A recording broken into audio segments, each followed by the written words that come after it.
பாவக்காய் புளிக்குழம்பு செய்யலாம். அதுக்கு நான் பாவக்காய் ஒரு 1/2 கிலோ கட் பண்ணி வச்சுருக்கேன். அதுக்கப்புறம் சின்ன வெங்காயம் ஒரு 1/4 கிலோ அளவு கட் பண்ணி வச்சுருக்கேன். பூண்டு உரித்து வச்சுருக்கேன்.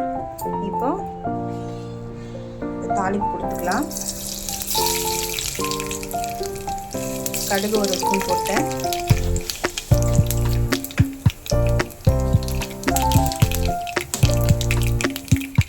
வெந்தயம் ஒரு ஸ்பூன் சேர்த்துக்கலாம்.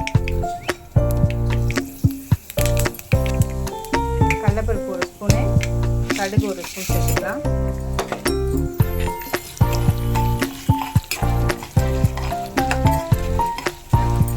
வெந்தயம் நல்லா மணமாக இருக்குது, வாசனையாக இருக்குது.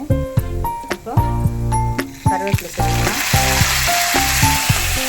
கட் பண்ணி வச்சுருக்க வெங்காயம் பூண்டும் சேர்த்துக்கலாம்.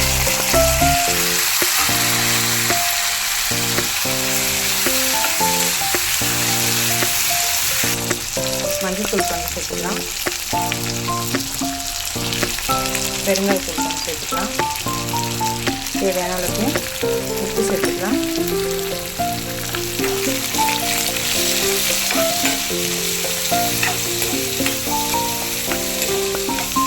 அந்த வெங்காயம் வதக்கிறப்பவே உப்பு சேர்த்தோம்னா குழம்பு ஒரு 2 நாள் இருந்தால் கூட கெட்டு போகாது. உப்பு வெங்காயத்தில் நல்லா ஊறிடுச்சுன்னா வெங்காயம் டக்குன்னு ஊற்றி போகாமல் குழம்பு கெடாமல் பார்த்துப்போம். இப்போ வெங்காயம் ஓரளவுக்கு வதங்கிடுச்சு. பாவக்காய் சேர்த்துக்கலாம்.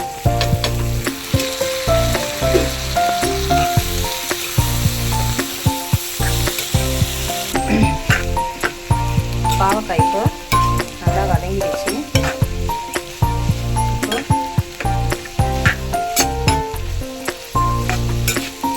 தக்காளி சேர்த்துக்கலாம். 3 தக்காளி கட் பண்ணி வச்சுருக்கேன். சேர்த்துக்கலாம்.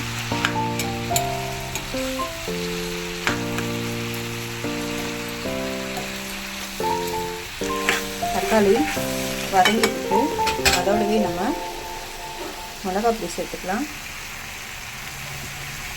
ஒரு 3 ஸ்பூன் மிளகாத்தூள் சேர்த்துக்கலாம். ஏன்னா இது காரக்குழம்புங்கிறதுனால 3 ஸ்பூன் சேர்த்துக்கலாம். அப்படியே ஒரு 2 நிமிஷம் வதங்கட்டும்.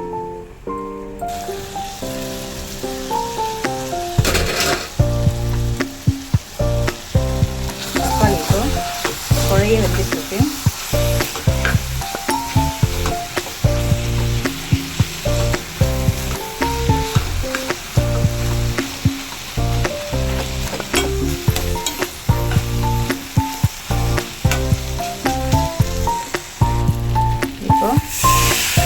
ஒரு நெல்லிக்காய் சைஸ் அளவுக்கு புளி எடுத்து ஊற வச்சேன். அந்த புளியை கரைச்சி அதில் ஊற்றிக்கலாம்.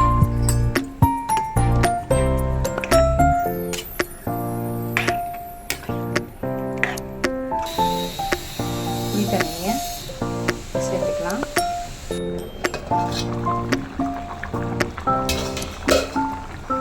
குழம்பு நல்லா கொதிச்சிட்ருக்கு. பாவக்காய் காரக்குழம்பு. அதுக்கு சின்ன வெல்லம் சேர்த்துக்கலாம் ஒரு துண்டு.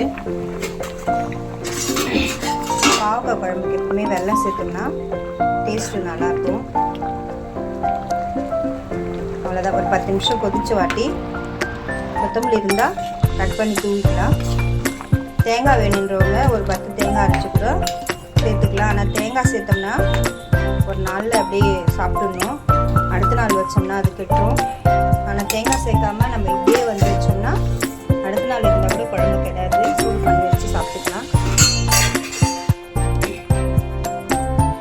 ஒரு 10 நிமிஷம் கொதிக்கட்டும்.